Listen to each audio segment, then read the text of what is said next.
السلام علیکم۔ جانوروں میں بیماری لمپی اسکن نے دودھ مافیا کو لگام دے دی۔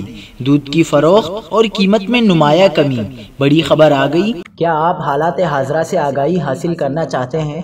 خبر کے پیچھے چھپے اصل حقائق جاننا چاہتے ہیں تو ابھی سبسکرائب کیجئے جلمل پاکستان کو اور ساتھ ہی گھنٹی کے نشان پر کلک کر دیں۔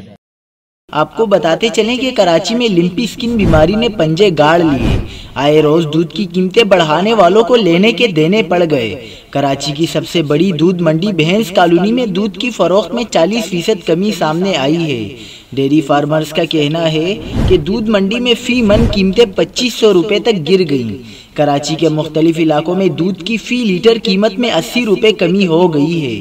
دودھ 70 روپے فی لیٹر میں فروخت ہونے لگا۔ کراچی میں کئی مقامات پر 1 لیٹر دودھ کے ساتھ 1 لیٹر فری دینے کے بینرز بھی لگائے گئے ہیں۔ کراچی میں دودھ سستا ہونے کے باوجود شہری احتیاطاً اسے خریدنے سے گریز کر رہے ہیں۔ دودھ فروشوں نے لاؤڈ اسپیکر سے آوازیں لگا کر سستا دودھ فروخت کرنا بھی شروع کر دیا ہے، لیکن اس کے باوجود بھی دودھ فروشوں کو خاطر خواہ کامیابی نہ مل سکی۔